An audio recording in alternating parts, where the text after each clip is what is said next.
Well, good morning. My name is Bob Plaschke. I'm the CEO of PepperBall.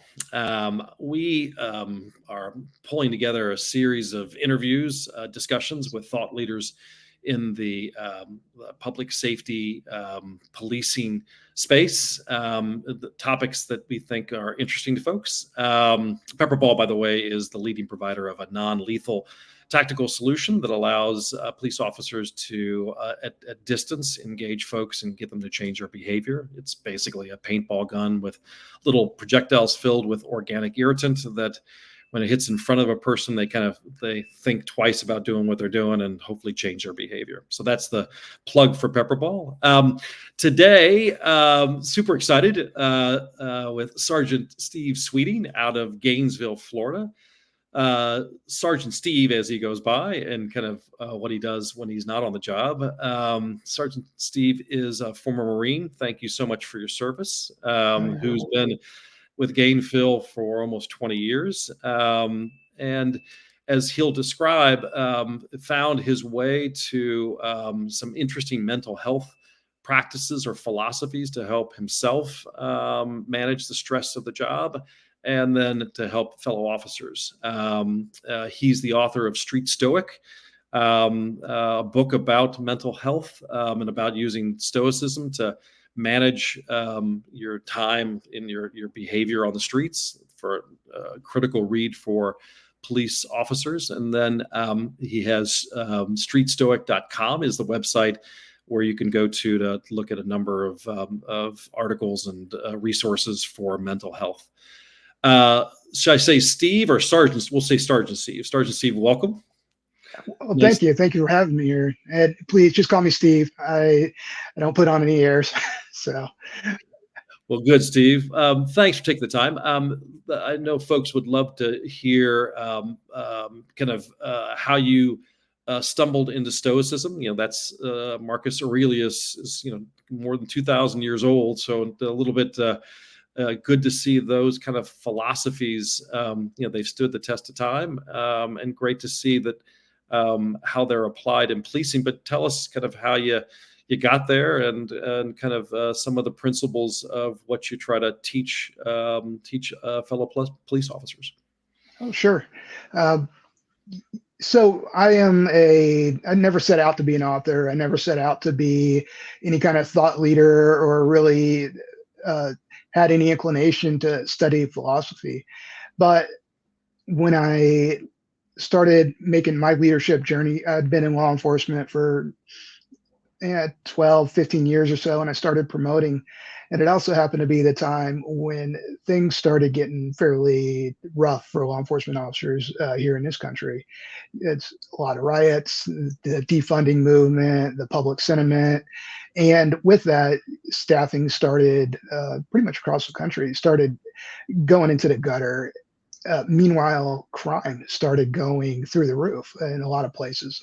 And, we weren't any different. We experienced all the same obstacles and problems. And, the fact was the job was getting harder. And all the officers who were leaving, retiring early, or just deciding they want to do something else were being replaced with well-meaning, enthusiastic, but unskilled rookies.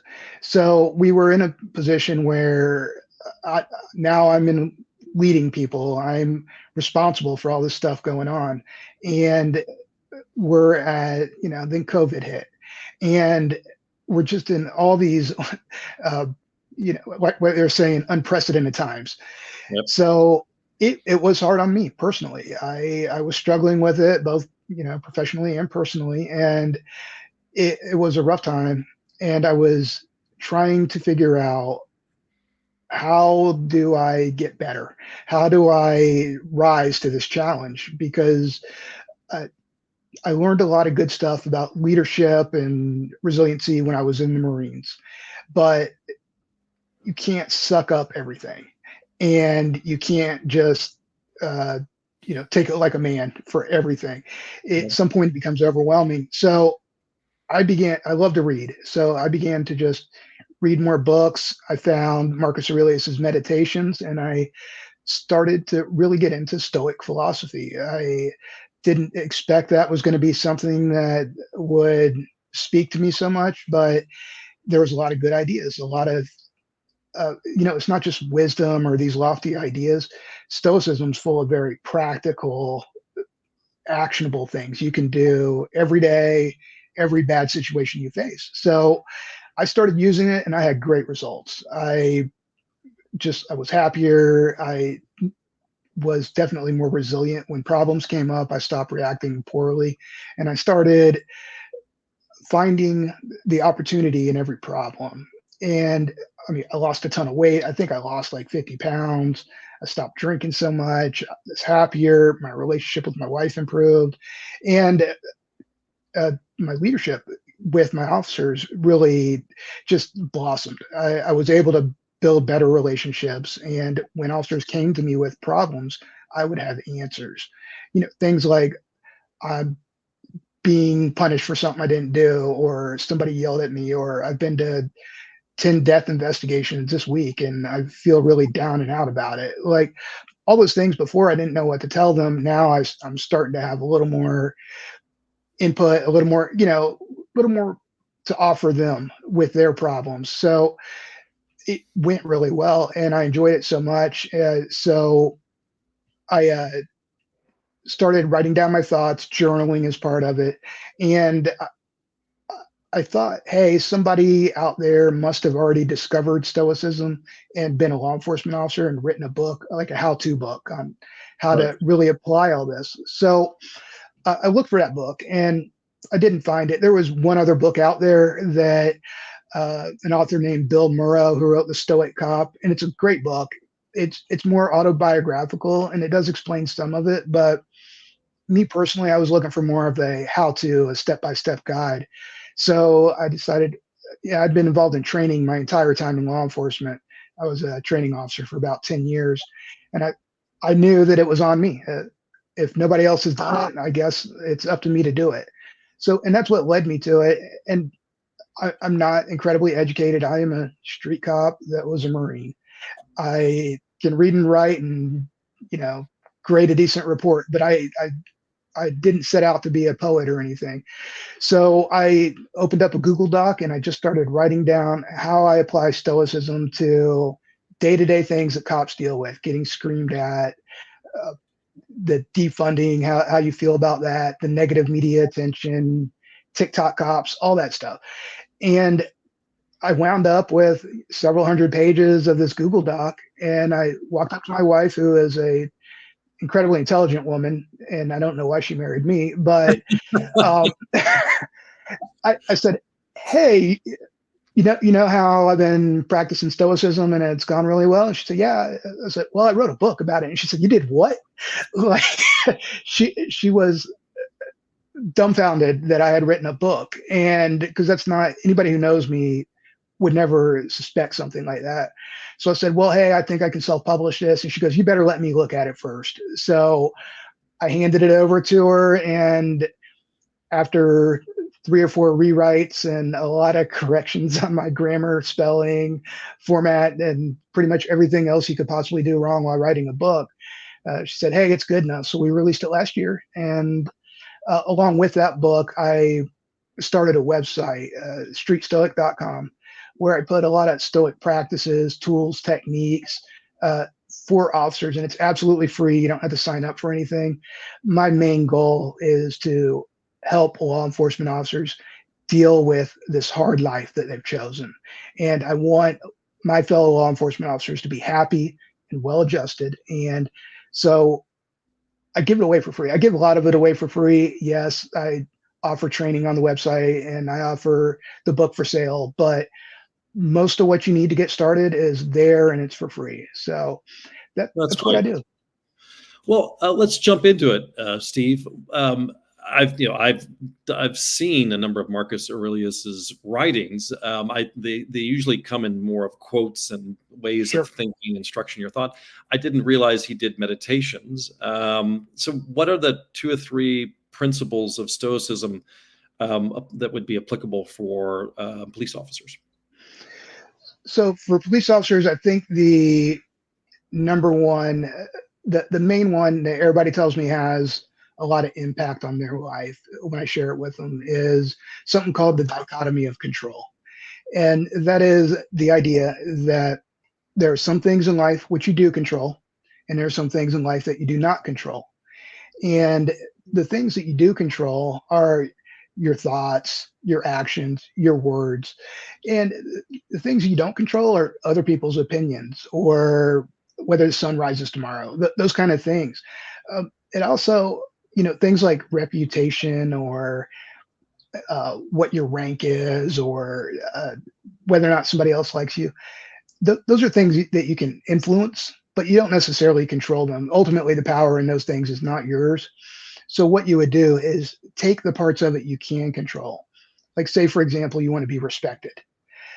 The main part of that is behaving like a respectable person. Whether or not somebody respects you is Right. really not up to you.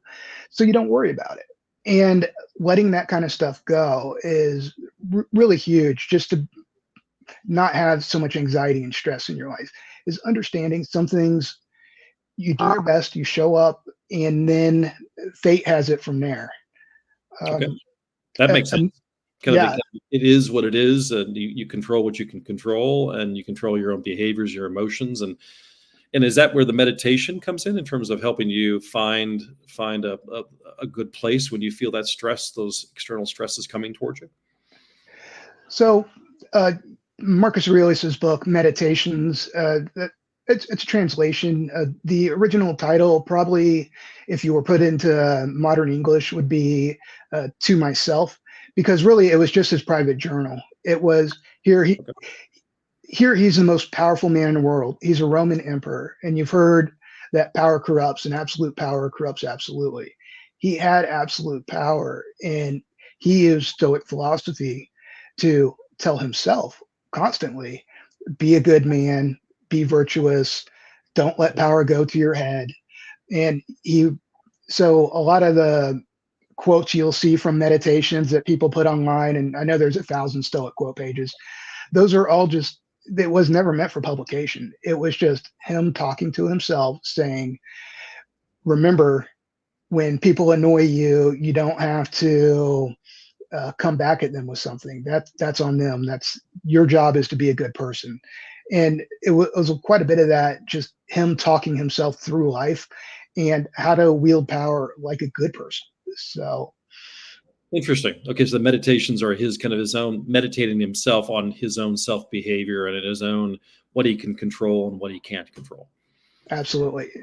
So, all right. So first theme is focus on what you can control and let go of what you can't control. What's another? What are one or two other kind of themes? So I would, yeah, I have to mention the one that's, I don't know if you can see it on camera here. This is No? my pretty More. much the one, more fate, and that means to love fate. So Oh, the interesting. idea, the idea is that whatever happens to you is meant to happen. The Everything that occurs in your life, that's now in the past, and understanding that you can't change the past. No amount of complaining or whining or feeling bad about it is going to do anything to help you at all, right? Once an event hasn't occurred, it's written in stone. All you can do is react to it. And loving fate is basically the idea that everything can either be a problem for you, it can be a detriment, or there's a way to look on the bright side. There's a way to take it and use it to help yourself grow, uh, become more intelligent. You can use events to benefit you, and it's having that mindset that things don't happen to you; things happen for you. And if you look at things in those light, you'll be happier and you'll be a lot more productive and successful, because every second you take complaining, whining, wishing it never happened, throwing your sucker in the dirt and kicking rocks, that's all wasted time, where you could be figuring out, how do I handle this? How do I find the way around this problem today? Or how do I use it to my benefit? So Like the concept of it, everything is a gift. You just have to figure out what that gift is, and absolutely, how to look forward to what life brings you, as opposed to be anxious about it. exactly. It's if you have a choice, uh, whatever happens to you, I would say outside of actual tragedy, like the death of a loved one, or I would say like something happening to a dog, because dogs don't deserve anything bad to happen ever. Um, but yeah, outside of actual tragedy, there's an upside. And if you have the choice of looking at the downside or looking at the upside, why not take the upside and be happy? The we're out of time, Oh, but great to have chatted. I mean, it's so officers should go to streetstoic.com. That's yes, anyone, not just police officers, but it's anybody. and they can understand or learn with a bunch of free resources about philosophies that have been around for a long time, 2,000 Absolutely. years and counting, and that have helped you and help the officers you train. And it sounds like the theme one is control what you can control, the rest you Right. can't, and you got to let it go. And theme two is look forward to what's going to happen and find the good in everything and find the gift in what comes to you, as a way to be more positive about that as opposed to the opposite. Yes, sir. Well, Steve, thank you so much. First of all, thanks again for your service in the Marines. Our head of training at PepperBall was a former Marine, so he is somewhat biased to the Corps and all the good things that all the good things it teaches you. But thank you for your service. Thanks for what you've done Oh, at of what you're course, doing of course. in Greenville. And thanks for the work and all the effort to kind of bring this to people, to police officers who need the help, and hopefully folks that'll watch this, maybe they'll visit streetstoic.com and maybe learn a little bit. And thanks so much. Thanks for your time and thanks for your service. And thank you very much for having me. I appreciate all of that. It's good to be on. All right, folks, so that's it for today. You'll see us in a couple of weeks and continue our work on mental health and trying to find resources and folks like Steve who have committed to the Corps and committed to their officers to help them do what they do in a safer and more mentally healthy way. Thanks, everybody. Take care.